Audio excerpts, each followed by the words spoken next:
Actually देखो मुझे YouTube रे जी जहाँ बाइट्स भी देखी नांडू बाबूर साईर भी ये संपूर्ण रूपे कलाकार मानकर भूल। देखो गोटे यात्रा पार्टी मालिक से नांडू धड़ हूँ कि एक्स वाई जेड जी भी ए क्लास पार्टी मालिक हूँ से कोटी कोटी टका इनभेस्ट कर कौन बिजनेस करने यह नुह कि कोटी कोटी टका इनभेस्ट कर गोटे कलाकार को वर्ष आरंभ रू 20 लाख 30 लाख टका देकी से किणुंट कौन कलाकार यात्रा पार्टी फेल करने खंडगिरी भली गोटे महाकुंभ मेला जोटि महासमर से यात्रा पार्टी भितर नाटक नाटक डायरेक्टर डायरेक्टर भितर लड़े से जगह तुम नाटक फेल करके तुम जो घरे रही 2 दिन से जो कलाकार आमर यहाँ कलाकार टोटाली ओडिया कला संस्कृति परंपरा और कलाकार गोटे निंदनीय कथा। प्रथम थर ओडिशा रे देखो बहुत यात्रा कलाकार अच्छा ए क्लास पार्टी रे अच्छा से आमर जीतू भाई अच्छा कोणार्क रे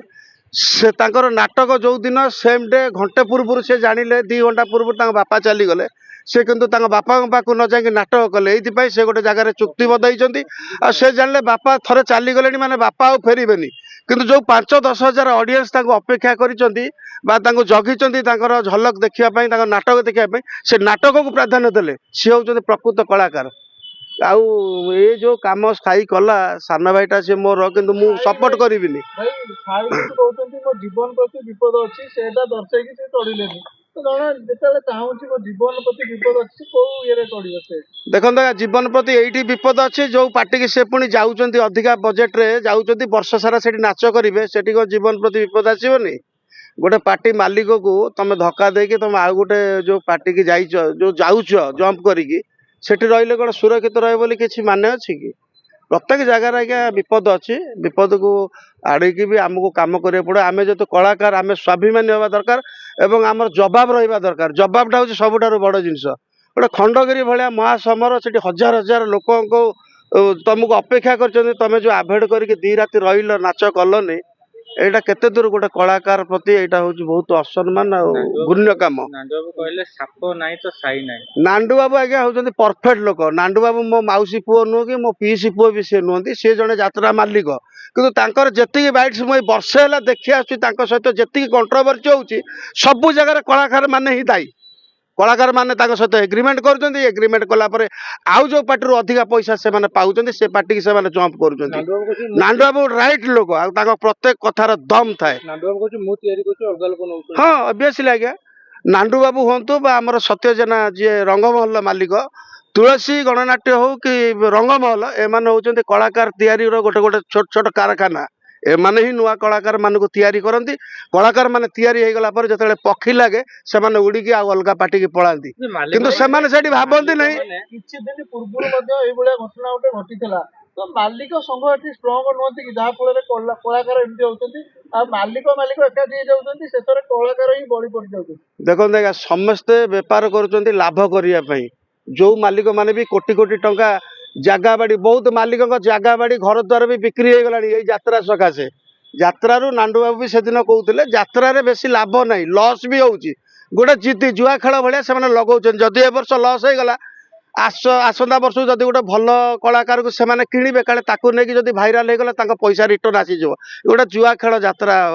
जो मालिक माने भी करूछन्ती सेमाने को कोटी कोटी टका लाभ पाई जाउनांती सेमाने गोटे कला को भल पाइबा अछि तांकर पूर्व पुरुष रही आछि से सेटा को बंचेकी रखुछन्ती जे मालिक माने ब्लैंक पेपर रे सिग्नेचर करके नवाटा कोन ठीक कथा एटा तो आज्ञा आजिका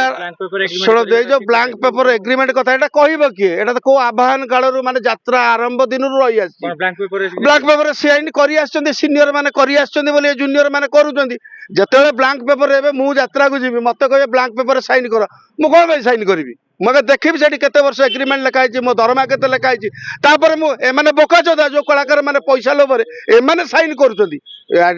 माने मालिक मैंने जबरदस्ती साइन करौना कर बोली सी कहते साइन कर ये टंका लोभर केते 30 लाख 40 लाख ये शुणीदे आडभांस पैसा तो देखी ना 10-40 हजार जो देखिले ये साइन कर कहीं मैंने ब्लैंक पेपर चेक करना कहीं ब्लैंक पेपर आम साइन करूँ प्रश्न पचारूना ना ना तुम विश्वास साइन कर अविश्वास साइन कर तुम जो साइन कराकरी हो मालिक आ कलाकार भितर आम मीडिया भाई मान डाक करुच कि ना आम पब्लिक की पचारि करुच कि সেটা করুন যেତେବେଳେ ফସି যাଉଛ ମାଲିକ ତମକୁ ପଇସା ଦଉନି ହଇରାଣ କରୁଛି ତାପରେ ତମେ ମିଡିଆକୁ ଆଉଛ ପବ୍ଲିକ ସାମ୍ନାକୁ ଆଉଛ ଏଇଟା ଆରମ୍ଭରୁ ମିଡିଆ ଡାକି ତମେ ସାଇନ୍ କରୁନ ସବୁ ଜାଗା ଯାତ୍ରା ପାଟିର କଳାକାର ସବୁ ତକ ମିଡିଆ ଗୋଟେ ପ୍ରେସ୍ କନଫରେନ୍ସ କର ମାଲିକ ମାନେ ବସେ କୋଉ ପାଟିଆରେ କେତେ ନେଲ ତାକୁ ସାଇନ୍ କର ଓଡ଼ିଶା ସରକାରକୁ ତାରେ ବି ରଖ ଯୋଉ ତମେ ହେଭି ହେଭି ଯୋଉ କୋଟି କୋଟି ଟଙ୍କା ନଉଛ ଟ୍ୟାକ୍ସ ଦିଅ ଆମେ ଗୋଟେ ଲୁଣଟେ ସାବୁନଟେ କିଣିଲେ ଆମେ ଟ୍ୟାକ୍ସ ଦଉ ତମେ କାହିଁ କୋଟି କୋଟି ଟଙ୍କା ନବ ସେମିତି ଯାତ୍ରାରେ ବିବାଦ ହଉଛି ପ୍ରମୋଦଙ୍କ ନାଁ ଉଠୁଛି ହଁ ପ୍ରମୋଦଙ୍କ ନାଁ ଉଠୁଛି କାଳିଆଙ୍କ ନାଁ ଉଠୁଛି ସୂର୍ଯ୍ୟ ମନ୍ଦିର ମାଲିକ ନାଁ ଉଠୁଛି କାହିଁକି ହଁ ଯେତେବେଳେ ବି ଯାତ୍ରା ବିବାଦ ହଉଛି ଦେଖନ୍ତୁ ଆଜ୍ଞା ସେମାନେ ବିବାଦରେ କଣ୍ଟା ସେ ବିବାଦ କିଛି ନାହିଁ ଆଜ୍ଞା ତାଙ୍କର ଦମ ଅଛି ତାଙ୍କ ପାଖରେ ପଇସା ଅଛି ସେ କିଣିକି ନେଇ ପାରୁଛନ୍ତି ଆଉ ଯୋଉମାନେ ବିକ୍ରି ହେଇକି ଯାଉଛନ୍ତି ତାଙ୍କ ପାଖକୁ ସେମାନେ ଟିକେ ରିଅଲାଇଜ କରିବା କଥା ଯେ ଆମକୁ ଯୋଉ ମାଲିକଟା ତିଆରି କଲା କି ଯୋଉ ଯାତ୍ରା ଅନୁଷ୍ଠାନଟି ଆମକୁ ତିଆରି କଲା ଆମେ ଆଟଲିଷ୍ଟ ତା ସହିତ କଥାବାର୍ତ୍ତା ହେଇକି ପଚାରିକି ତାକୁ ଯିବା କଥା ଆଉ ଯୋଉଠିକି ଯିବା କଥା ଯିଏ ଆମକୁ ତିଆରି କଲା ଏମାନେ ବି ସେସବୁ ଦେଖୁନାହାନ୍ତି କଳାକାର ମୁଣ୍ଡ ବିକା ବର୍ତ୍ତମାନ ହେଇଯାଇଛନ୍ତି କିଛି କଳାକାର ଯାତ୍ରାରେ ମୁଣ୍ଡ ବିକା ମୁଁ କହିବି ସେମାନେ ଆଉ କାହିଁ ଗଲେ ଦୈତାରୀ ପଣ୍ଡାକୁ ଆଜି ଆମେ ଛୋଟବେଳୁ ଦେଖି ଆସୁଛୁ କୋଣାର୍କ ଅପେରାରେ 30-40 ବର୍ଷ ହେଲା ସେ ଗୋଟିଏ ପାର୍ଟିରେ ଅଛନ୍ତି ବହୁତ ଭଲ ଭଲ ସୁଭାଷ ବେହେରା ବାପି ପଣ୍ଡା ଏମାନେ କଣ ପ୍ରତିବର୍ଷ ମୁଣ୍ଡ ବିକୁଛନ୍ତି ନା ଏମାନେ ବିକ୍ରି ହଉଛନ୍ତି କିନ୍ତୁ ତାଙ୍କ ଲିମିଟରେ ତାଙ୍କର କଣ୍ଟ୍ରୋଭର୍ସି ଆସୁନି ପିୟୁଷ କଣ ମୁଣ୍ଡ ବିକା ପିୟୁଷ ମୁଣ୍ଡ ବିକା କି କଣ ବିକା ସେଟା ଆପଣ ମାନେ ଜାଣିଥିବେ ମୁଁ ସେ ବିଷୟରେ ବେଶୀ କହିବା ଦରକାର ନାହିଁ ସେ ସବୁ କଥା କମ୍ପ୍ରମାଇଜ ପିୟୁଷରେ ବି ହେଇଯାଇଛି ପିୟୁଷକୁ ବି ମୁଁ ମଝିରେ ଗାଳି କରିଥିଲି ତାକୁ ବୁଝେଇଥିଲି ସେ ଯାହା ହଉ ତାର କଣ କମ୍ପ୍ରମାଇଜ ହେଇକି ସେ ତ ପୁଣି ନାଚିଲା ନା ଯଦି କମ୍ପ୍ରମାଇଜ ନ ହେଇଥାନ୍ତା ସେ ନାଚି ନଥାନ୍ତା ସାଇକି ବୁଝେଇବେ କିନ୍ତୁ ପିୟୁଷ ଏମିତି ଫେଲ କରେନି ଆଜ୍ଞା ଯାତ୍ରା ଅନୁଷ୍ଠାନ ସାଇ ଯୋଉଟା କଲା ପୁରା ଅତି ନିନ୍ଦନୀୟ କଥା ସାଇକି ବୁଝେଇବେ କିଛି କହିବେ ସାଇକୁ କଣ ବୁଝେଇବି ସେ ମୋ ହାବୁଡରେ ପଡିଲେ ମୁଁ ତାକୁ ବୁଝେଇବି ଏଠି ଆଉ ବୁଝେଇବାର କିଛି ନାହିଁ ଥରେ ତମେ ଫେଲ କଲ ଖଣ୍ଡଗିରି ଭଳିଆ ମାଟି ଯୋଉଟା କଳାର ମାଟି ଓଡ଼ିଶା କଳା ସଂସ୍କୃତି ଐତିହ୍ୟକୁ ବୁଝାଏ ଖଣ୍ଡଗିରି ମାଘ କୁମ୍ଭ ମେଳା ଯୋଉ ମହାସମର ତମେ ସେଇଭଳିଆ ମଇଦାନରେ ଲଢେଇ ଉପରେ ତମେ 2 ଦିନ ତମ ନାଟକ ଅଛି ତମେ ଘରେ ରହିଲ ଧନ୍ୟବାଦ ମୁଁ ସାଲ୍ୟୁଟ ଦଉଛି ସେ ଯୋଉ ପିଲାଟି 10 ମିନିଟ୍ ଭିତରେ ସାଇର ରୋଲ କଲା ଆଉ ସାଇଠାରୁ ସେ 100% ବେଟର ରୋଲ କରୁଛି ତେଣୁ କୋଉଠି ନା କୋଉଠି ପ୍ରମାଣ ମିଳୁଛି ଯେ ତୁଳସୀ ଗଣନାଟ୍ୟର ଦମ ଅଛି ନାଣ୍ଡୁ ବାବୁର ଦମ ଅଛି ସେ ସେମିତି କଳାକାର ସେଟିଂ କରିକି ରଖିଛି ତମ ହିରୋ ହିରୋଇନ ସବୁ ପଳେଇଲେ ବି ସେ ନାଟକ କରିବ ତୁଳସୀ ଗୋଟେ ବ୍ରାଣ୍ଡ ସେ ମାଟି ସେ ଯୋଉ ସାରଳା ମାଟିଙ୍କର ଦୟା ଆଶୀର୍ବାଦରୁ ଯୋଉ ତୁଳସୀ ଗଣନାଟ୍ୟ ହେଇଛି ତୁଳସୀ ପାଟିର ଗୋଟେ ଦମ ଅଛି ନାଣ୍ଡୁ ବାବୁଙ୍କର ମୁଁ ଦେଖିଛି ତାଙ୍କର ପ୍ରତ୍ୟେକ କଥାରେ